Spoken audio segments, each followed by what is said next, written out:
Hi, I'm Zachary Farnell. Thank you for joining me for another edition of your Timberlane weather update. The last couple weeks, I mentioned it in the last update, we've been dealing with some unseasonable warmth through much of the area and across much of the country. Thankfully, this upcoming week, as the trees begin to turn their colors and the leaves begin to fall, we can expect to look towards much cooler temperatures and much more of the fall-like atmosphere moving into New England and eventually across much of the rest of the country. Let's take a look at the temperatures yesterday for the daytime highs. You can see across New England, our area, we're sitting just in those low 80s, maybe some mid 70s towards the coast. But again, much of the New England area, even down into the mid-Atlantic, you can see some of those highs reaching into the 90s. But the real heat has been felt across much of Texas and the Central Plains. Overnight, their lows dipped into the 70s. No break overnight at all.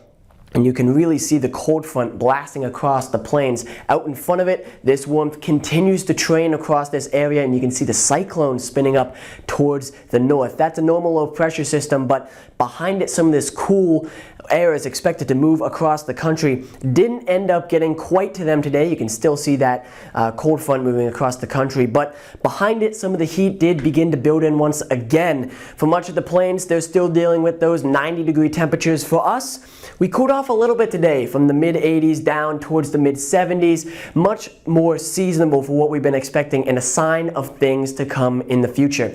All of this came with a little bit of a low pressure system spinning off of the coast off of New England today. That big swell in the clouds up there, that's our low pressure system. A bit of a cooling down pattern moving with that, associated with a couple of rain showers we saw today, and maybe some brief rain showers tomorrow as it sticks around. You can see it sticking around tomorrow on our fronts map. This low pressure system expected to stick around with us for the next couple days. Along the coastal areas of New England, you can expect to see a couple of rain showers.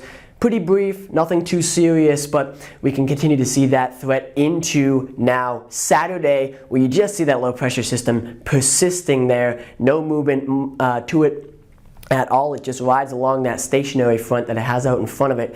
And again, the rain showers persist for the New England coast.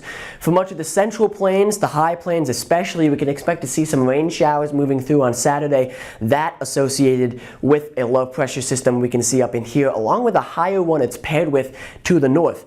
Both of those, by the time we get around to Sunday, however, you can see them pair up, group together, and become one large low pressure system all the way up into Canada. We see a very, very boring and basic fronts map for Sunday. One single very large cold front moving across the plains, giving some much needed relief to those areas. The rain moves in with it and finally gives them a bit of a break, as finally for us on Sunday, the chance of rain showers really begins to dissipate as that low pressure system begins to disappear. And you can see it on the 5-day forecast. Look at the temperature consistency we see with the general cooling down pattern that we've been expecting.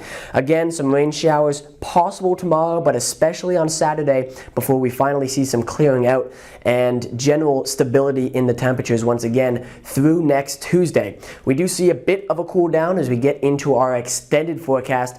Rain showers expected around Wednesday, Thursday, and Friday, so late next week. Not consistent rain, but pretty good consistent chances of some rain showers consistently throughout the day. Next weekend, we see a little bit of a warm up into those low to mid 70s, away from the high 60s we've been seeing over the last couple of days.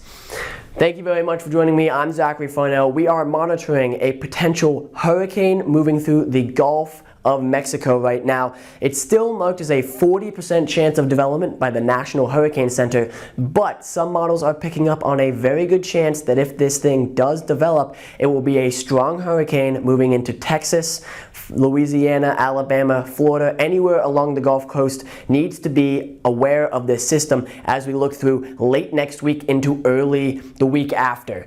So once again, keep your eyes on the tropics and continue to alert anyone down in the south that there may be a storm on its way. Thank you very much for joining me. I'm Zachary Farnell, signing off.